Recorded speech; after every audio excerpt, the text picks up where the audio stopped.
أهلا بيكم. في سنة 1938 كان مسيو بوارو في رحلة لفلسطين. وقتها كانت شركة السكة الحديد الفلسطينية تمتلكها حكومة الانتداب البريطاني، وكانت مسيطرة عليها من سنة 1920 لحد 1948. كان القطر بيبتدي يتحرك من القنطرة شرق في مصر، ويمر بحيفا في فلسطين لحد بيروت في لبنان. لما كان مسيو بوارو في رحلة لفلسطين ركب من هناك المركب لحد اسطنبول في تركيا.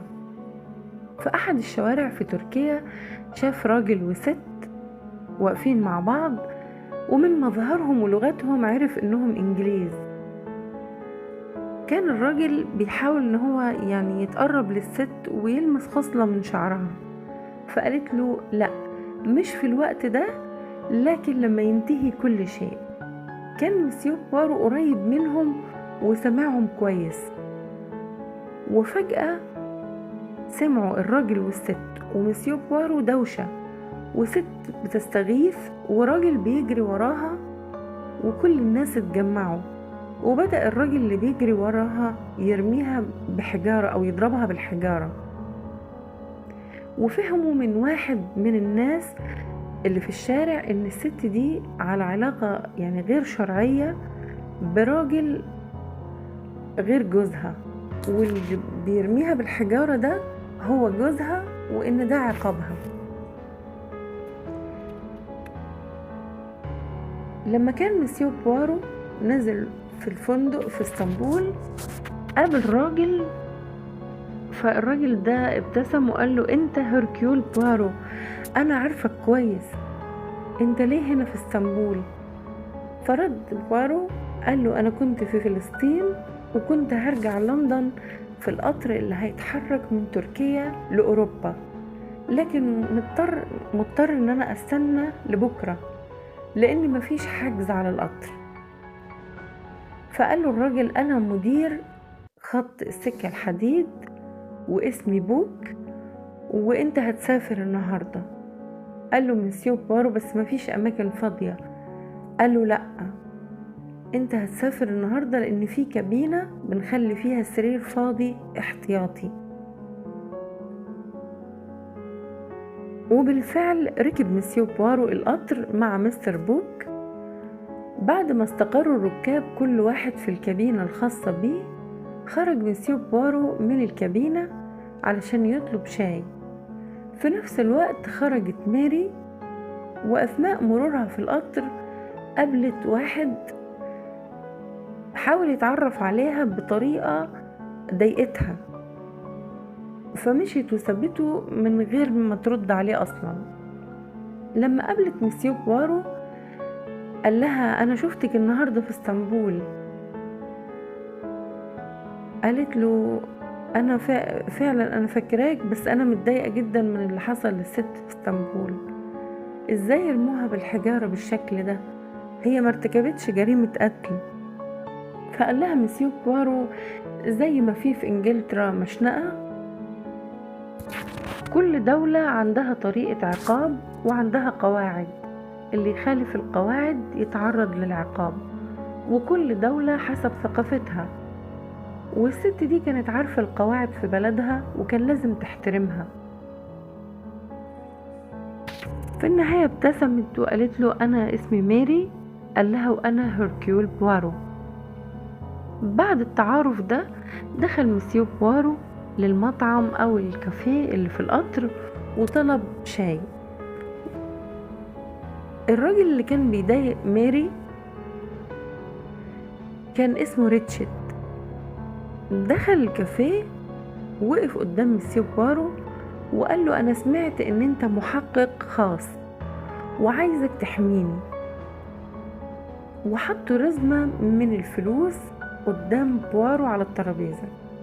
فقال له مسيو بوارو حماية من ايه؟ وايه اللي في القطر يستدعي الحماية؟ فرد ريتشارد وقال له انا في فلوس لازم ارجعها للناس، دي امانة ولازم ارجعها، بس ممكن اتقتل قبل ما ارجعها لاصحابها. سألوا مسيو بوارو مين اللي عايز يقتلك؟ فرد ريتشارد انا عندي ثروة كبيرة وعندي اعداء كتير. رفض مسيو بوارو، فطلع ريتشارد رزمة تانية وحطها قدام بوارو، والمرة التانية رفض بوارو. بعد المقابلة دي دخل ريتشارد الكابينة الخاصة بيه، لقي على الكومودينو رسالة تهديد، فبدأت أعصابه تتعب وبدأ يحس بتوتر، وقال لعامل القطر انت ازاي يعني مش بتاخد بالك من الكابينة بتاعتي، والقطر ده ما فيهوش قواعد وما فيهوش نظام. في الوقت ده كانوا وصلوا يوغوسلافيا، وكان مسيو بوارو نايم في الكابينة، وفجأة صحي وكان القطر وقف، وكان بيبص في الساعة فسمع خبط قوي جدا على باب الكابينة، وكان اللي بيخبط هو بوك مدير خط السكة الحديد، وقال له تعالى معانا بسرعة مفيش وقت. مشي مسيو بوارو وهو مش فاهم حاجة لحد ما وصلوا لكابينة ريتشارد. ريتشارد كان مقتول في سريره، وطبعا أثار الدم على السرير وعلى هدومه. طلب مستر بوك من بوارو التحقيق في الجريمة ومعرفة القاتل. كان رأي بوارو إن هو يسيب التحقيق للشرطة. مستر بوك قال له إن الشرطة في يوغوسلافيا متوحشة، وإن هم هيطولوا جدا في التحقيق، مش هيكونوا في كفاءة هيركيول بوارو، والناس أو الركاب اللي على القطر مش هيتحملوا إن هم يقعدوا فترة كبيرة في يوغوسلافيا عشان التحقيق. وافق بوارو بعد إلحاح من بوك، وأول سؤال قال لهم في حد لمس أي حاجة هنا في الكابينة؟ فرد العامل ميشيل عامل القطر قال له لا مفيش حد. بعد كده تطوع طبيب كان موجود على القطر إن هو يفحص الجثة، وقال إن في 15 طعنة ما بين الرئتين والبطن. مسيو بوارو دقق قوي في النظر كده لريتشارد وقال للطبيب لأ، دول مش 15، دول 12 طعنة بالظبط، وفي بعض منها عميق جدا وفي بعض الطعنات ضعيفة وسطحية. كان الاستنتاج المبدئي ان القاتل مش واحد، هما شخصين، ويمكن يكونوا راجل وست، لان في طعنات سطحية خفيفة وفي طعنات عميقة. بنظرة من بوارو على شباك الكابينة عرف ان القاتل ما دخلش من الشباك، لكن هو من ركاب القطر، ولان مفيش اثار اقدام على التلج. طلب مسيو بوارو من مستر بوك ان هو يقفل كل الشبابيك وابواب القطر، ولا حد يخرج من القطر ولا حد يدخل، لان القاتل لسه موجود في وسطهم. وطلب كمان منه ان هو يقول لكل الموجودين ان في جريمة حصلت. اول حد بدأ بيه مستر بوك هي الاميرة دراجوميروف، ودي اميرة روسية كبيرة في السن. ولما اتأخرت في فتح الباب، وطبعا كان مستر بوك متوتر جدا عشان الجريمة اللي حصلت، ففتح الباب بالمفتاح الإضافي اللي معاه. أول ما دخل الكابينة لقي الأميرة واقفة والخادمة اللي معاها بتخيط لها جزء من الفستان بالإبرة. فقال أنا آسف، بس لازم كل الركاب يتجمعوا لأن في جريمة حصلت. وحس بالإحراج فخرج بسرعة وقفل الباب. جنب الجثة على الكومودينو كان فيه أعواد كبريت وجزء صغير جدا مقطوع من ورقة محروقة. اضطر بوارو ان هو يمررها بسرعة على شمعة علشان يشوف ايه اللي مكتوب فيها. كان على الورقة الصغيرة قوي مكتوب اسم بنت، ايزي ارمز. سأل ميشيل العامل في القطر عن اي معلومات تفيدهم في التحقيق، لكن مستر بوك قال له ان ميشيل من افضل العاملين هنا في القطر، وانه من ساعة ما مراته ماتت وهو مش مهتم غير بشغله ومش ممكن يكون متورط في اي حاجة. فسأله مسيو بوارو هي ماتت ازاي؟ فرد ميشيل قال له هي ماتت من الحزن على بنتنا. قال له طب هي ماتت من فترة قريبة؟ فقال ميشيل لا، من 5 سنين. سأله مسيو بوارو إذا كانت أي حاجة غريبة لفتت نظره عند كابينة ريتشارد. فقال له الساعة 12:30 سمعت صوت غريب عنده، فلما خبطت عليه قال له لا أنا أخدت الدواء وهنام خلاص. عرف بوارو من شاب عنده 25 سنة اسمه ماكوين، وماكوين كان هو المترجم الخاص لريتشارد في إيطاليا، لأن ريتشارد ما كانش بيعرف يتكلم إيطالي. وكمان قال لهم ماكوين إن كان مع ريتشارد مبلغ كبير جدا في الشنطة اللي هي في الكابينة، كان معاه حوالي 200,000 دولار، وإنه كان هيرجعها للناس. فقال له بوارو مين الناس دول؟ فاتردد ماكوين في الأول وقال له أنا ما كنتش عايز أتكلم، لكن الحقيقة إن ريتشارد كان بيتعامل مع المافيا أو كان بيشتغل معاهم وكان هيهرب بالمبلغ، لكن هم أجبروه إن هو يسافر بالقطر، وفي حد منهم هيقابله في محطة من المحطات ويستلم منه المبلغ. اللي حصل إن القطر اتعطل واصطدم بكتلة جليدية، ووقف القطر في يوغوسلافيا. دافع ماكوين عن نفسه بأنه هو لما عرف ان ريتشارد بيشتغل مع المافيا كان مضطر يكمل شغله كمترجم علشان يحصل على مبلغ يقدر يروح بيه بلده، طبعا المبلغ مقابل الترجمة.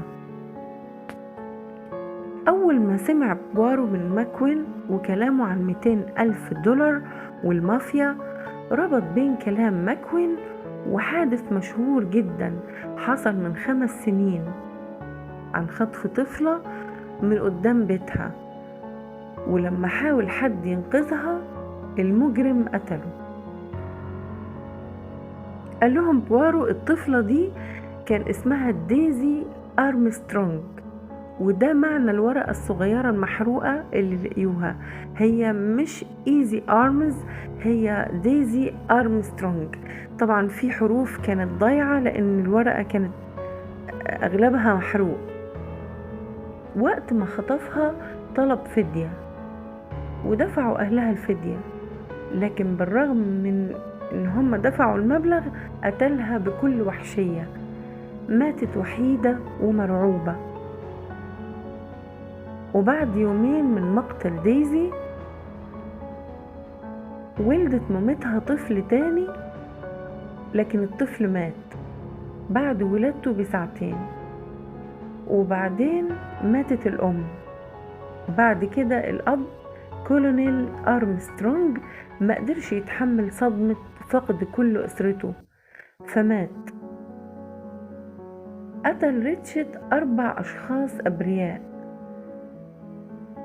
هما الحقيقة كمان كان في غير العيلة اللي ماتت دي كلها الخادمة الفرنسية اللي كانت عندهم في البيت، ودي كانت الشرطة اتهمتها بان هي متورطة او تعرف معلومات ومخبياها. كانت الخادمة مخلصة جدا لعيلة أرمسترونج،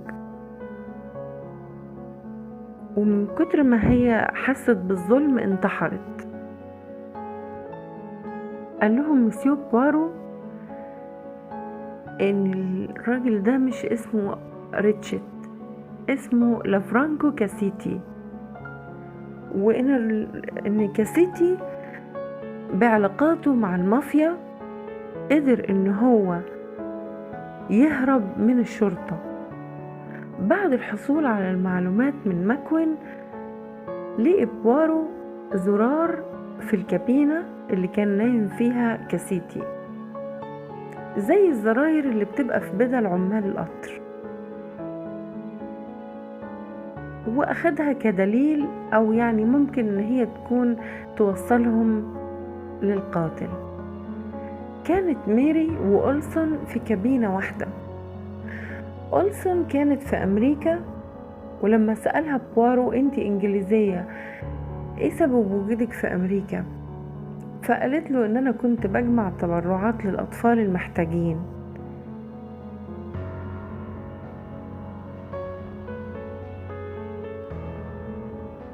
أولسون اتكلمت مع بوارو في الدين وفي المذاهب وفي العقيدة، فقال لها انت بقيتي ملتزمة كده من امتى؟ قالت له انا الحقيقة حياتي كانت فاضية وما فيهاش روح، لكن من ساعة ما بقيت ملتزمة ومتدينة بدأت احس ان حياتي ليها معنى. فقال لها يعني تقريبا من كام سنة بقيتي ملتزمة؟ قالت له من 5 سنين. بدأ بوارو يربط الأرقام بالأحداث اللي حصلت. يعني ميشيل من 5 سنين فقد زوجته، وأولسون بدأت تبقى ملتزمة من 5 سنين. رقم 5 بدأ يتكرر كتير مع بوارو. الأميرة دراجوميروف قالت إن هي كانت الأم الروحية أو العرابة لأم الطفلة اللي اتقتلت أو دايزي. وبعدين قالت لبوارو إنها لو كانت مكان أهل الطفلة كانت أمرت الخدم اللي عندها إنهم يجلدوا كاسيتي لحد ما يموت، وبعد كده يرموه في أي مزبلة، أو إن هي تطعنه في قلبه وتكون فخورة جدا باعترافها إن هي اللي قتلته. لما القطر اتعطل التلج بدأ يغطي عجلات القطر، والركاب حسوا إن هما هيتجمدوا من البرد. العمال شغلوا تدفئة الغاز في غرفة الجلوس في القطر، واقترح المدير مستر بوك على كل الركاب إن هم يتجمعوا في الغرفة دي طول الليل. لما قعدوا كلهم في غرفة الجلوس قعد مسيو بوارو يبص لكل واحد في الركاب، وبعدين قال لهم تعرفوا الجريمة دي كانت هتبقى جريمة كاملة لولا ان القطر اتعطل واصطدم بالكتلة الجليدية. فقعدوا كلهم في انتظار الجرافات علشان تزيح التلج عن عجلات القطر. ويقدروا يتحركوا. سكت مسيو بوارو شوية وبعدين قال ايه رأيكم نبدأ بمدام إلينا فيرستاين وعلاقتك بديزي بنت أختك مش كده؟ ردت إلينا والدموع في عينيها انت تقصد أجمل بنت أخت في العالم. صح يا مسيو بوارو، اللي بتفكر فيه صح، أنا ما شكتش ولا دقيقة في ذكائك. بعد كده قامت ماري من مكانها وقالت لمسيو بوارو وأنا مش عايز تسألني؟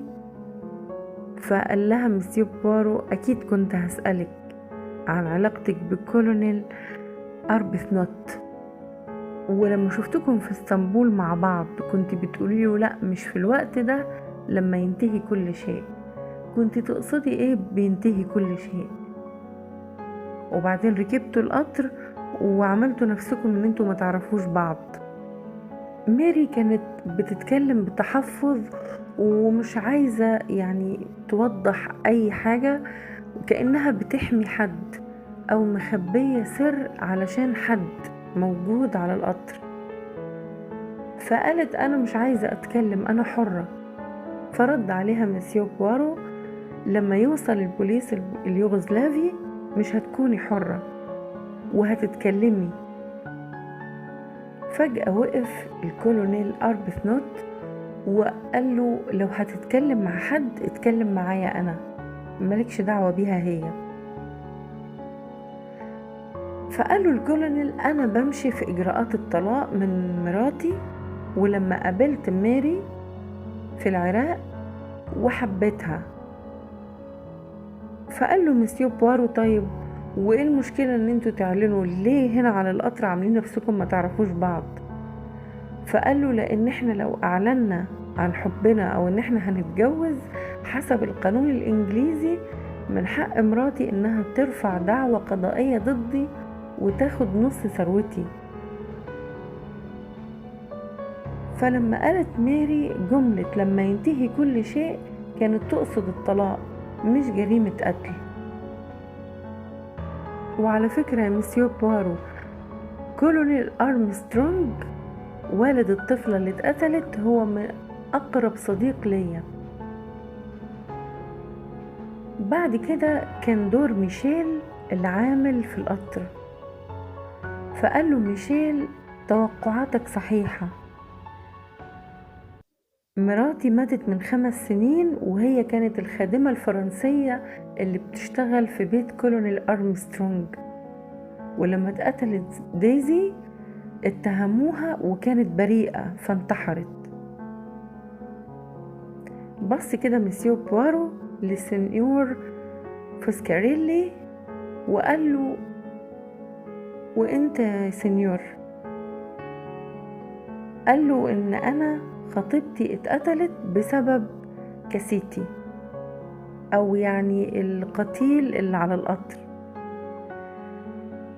ومس تيبنام دي مدرسة ديزي. كده بقى عددهم 6. بعد كده أولسون وهي مربية ديزي،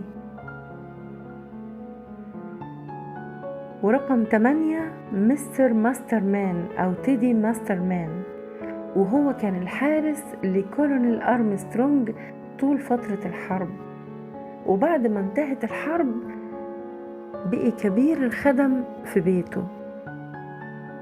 رقم 9 ليندا آردن، ممثلة مشهورة وكانت لابسة لبس تنكر عشان محدش يتعرف عليها. ورقم 10 الأميرة دراجوميروف وهي الأم الروحية لأم الطفلة ديزي. رقم 11 الكونت أندرينيه واللي تسبب كاسيتي أو القتيل كاسيتي في كارثة في قصره. رقم 12 الطبيب اللي كان بيتظاهر انه بيساعد بوارو من البداية، وهو في الحقيقة كان بيحاول يشتت انتباهه، وحطله زرار من زراير العمال اللي بيشتغلوا في الأرض، يعني حط له الزرار في الأرض على أساس إن هو يشتت انتباهه. وراح مسيو بوارو يدور على الزرار، فشك في ميشيل، لكن لقي زراير البدلة بتاعته كلها موجودة، لدرجة إن هما دخلوا المخزن اللي فيه ملابس العمال ولقيوا جاكيت مقطوع منه زرار فعلا. احتفظ مسيو بوارو بالجاكيت مع الزرار كأنها أدلة، وفي الحقيقة هم كانوا بيحاولوا إن هم يشتتوا انتباهه بالطريقة دي بأدلة مزيفة. كل واحد من 12 شخص كان عندهم دافع إنهم يقتلوا كاسيتي. الطبيب كان أحد جيران أرمسترونج أو كولونيل أرمسترونج والد الطفلة ديزي، وكان بيعتبرهم من أفضل الجيران اللي حبهم في حياته، وتأثر جدا بمأساة عيلة ديزي. قال بوارو انتوا 12 شخص و12 طعنة في جسم كاسيتي.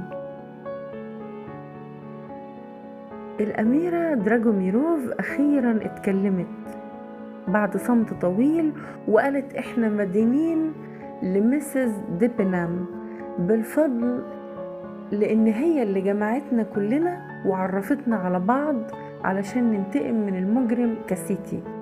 ورسمنا خطتنا إننا هنحط له مخدر في الويسكي، لأننا كنا عايزينه صاحي وحاسس بكل اللي بيحصل حواليه علشان يدوق العذاب وهو بيتقتل، وفي نفس الوقت ما يقدرش يتحرك ولا يدافع عن نفسه، يحس ولو بجزء بسيط من عذاب الطفلة ديزي اللي قتلها بدم بارد. كنا عايزينه يا مسيو بوارو يعرف اننا بننفذ فيه حكم الاعدام وهو صاحي وحاسس بكل حاجة. بدأوا ينفذوا الخطة بان ميشيل يفتح الكابينة بتاعة كابينة كاسيتي. فتحها ميشيل بالمفتاح الإضافي اللي بيبقى مع عمال القطر، ودخل ماكوين وربط ايدين كاسيتي وحرق رسالة التهديد اللي كانت على الكومودينو جنب القتيل. بعدها دخلوا كلهم الكابينة بتاعته وكلمته الأميرة دراجوميروف، قالت له أنا أقدر دلوقتي أقولك إحنا مين، لكن الأهم إنك تعرف إن كل اللي قتلتهم في الجنة، وإنت دلوقتي لما تموت حالا هتدخل جهنم. فاكر الطفلة اللي إنت قتلتها أكيد كانت مرعوبة، إزاي ما فكرتش إن إحنا هنقلب عليك الدنيا لحد ما نلاقيك علشان نحقق العدالة. بعد كده كل واحد من 12 طعن كاسيتي طعنة واحدة،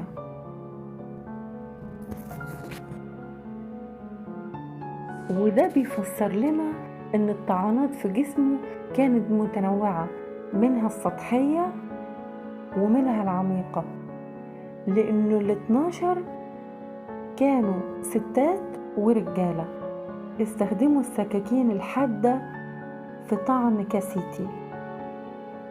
ضربات الستات كانت سطحية، أما الضربات الرجالة فكانت عميقة.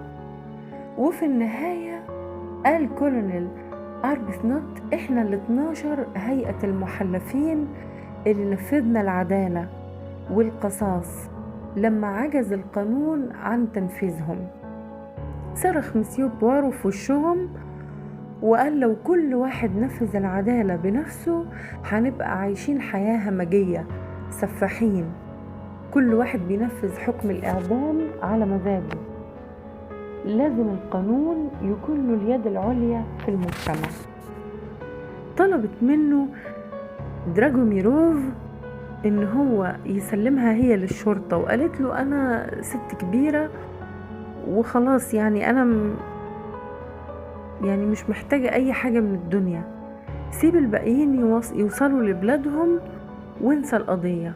رفض بوارو وبسرعة مسك سكينة كانت على الترابيزة عشان يدافع عن نفسه في حالة ان حصل اي هجوم عليه، وطلب من مستر بوك ان هو يقفل عليهم باب غرفة الجلوس. مستر بوك قال له الناس نفذوا العدالة وموقفهم سليم. بوارو كلمه بلهجة حادة وقال له اقفل بسرعة الباب حالا. فقفل بوك باب غرفة الجلوس وفضل بره هو ومستر بوك. حاول كولونيل أربثنوت ان هو يضرب رصاصة على الباب ويخرج عشان يهاجم بوارو، لكن ماري والأميرة دراجوميروف منعوه وقالوا له احنا قتلنا مرة واحدة بس علشان نرجع حق طفلة بريئة وننفذ العدالة، لكن احنا مش عصابة ولا احنا مجرمين ومش هنكون مجرمين. كان الموقف صعب جدا على بوارو والاختيار أصعب، وفضلوا 12 محبوسين في غرفة الجلوس. وحضرت الأميرة دراجوميروف شاي، فخرجت ماري أو خبطت الأول على الباب، قالت له أنا عايزة أطلع الشاي لمسيو بوارو، فسمح لها بالخروج مستر بوك وقدمت الشاي لبوارو وقالت له انت ما سألتش عن المبلغ اللي أخدناه من شنطة كاسيتي، احنا كنا ناويين نرجعه لورثة كولونيل أرمسترونج، يعني ولاد أخته ولاد أخوه، واحنا ما كناش ناويين أبدا ناخد المبلغ ده.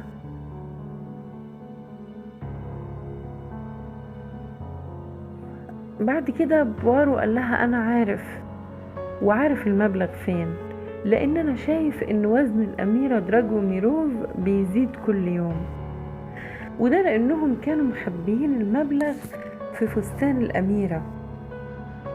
وفي اللحظة اللي كان بيخبط فيها مستر بوك على كابينة دراجوميروف وقالت له الخادمة إن الأميرة لسه مش جاهزة علشان تخرج، وقتها كانت الخادمة بتخيط الفلوس بالإبرة في جيوب سحرية في الفستان أو في بطانة الفستان بتاع الأميرة. فكرت مسيو بوارو بالست اللي كانوا بيرموها بالحجارة في اسطنبول، وقالت له انت قلت انها عارفة القواعد وخلفتها، وده اللي عمله كاسيتي. رد عليها بوارو بحدة، وده اللي انتوا عملتوه، انتوا ال12 خالفتوا القواعد. قالت له لما تنكرك العدالة وتحس بالغدر والظلم تعمل ايه؟ فقال لها مسيو بوارو انا هطلب من ربنا ان هو يرفع عني الظلم ويحميني، لكن مش هقتل. ردت ماري وقالت له ربنا قال او امرنا ان احنا نعمل الصواب، وانا كنت عايزة اخد حق الطفلة ديزي علشان ارجع احس بانسانيتي واحس بالكمال. قال لها بوارو ودلوقتي لما قتلتي حسيتي بالكمال وبإنسانيتك؟ قالت له ماري لا، لكن أنا عملت الصواب. سكت مسيو بوارو، ولما وصلت الجرافات ووصلوا رجال الشرطة في يوغوسلافيا علشان يزيلوا التلج من على عجلات القطر ويبتدي يتحرك، سلمهم بوارو الجاكيت اللي لقاه في المخزن ومقطوع منه زرار، وسلمهم الزرار اللي كان مرمي في الكابينة، وقال للضابط ان هو هركيول بوارو محقق خاص، لكن هو مش هيحقق في القضية دي، وهو بيطلب منهم ان هم يحققوا فيها، وهو ما عندوش اي معلومات عن القضية ولا عن القاتل، والجاكيت والزرار المقطوع ده يمكن يساعدكم في البحث عن الجاني أو القاتل.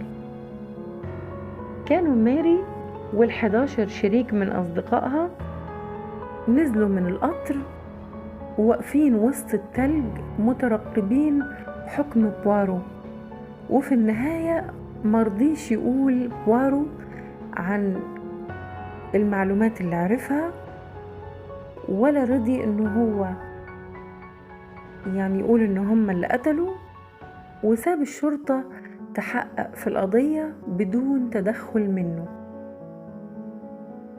كانت قصتنا النهاردة للكاتبة الرائعة أجاثا كريستي، وهي قصة جريمة في قطار الشرق السريع أو Murder on the Orient Express. لو عجبكم الفيديو ما تنسوش لايك وسبسكرايب، وبشكركم على الاستماع.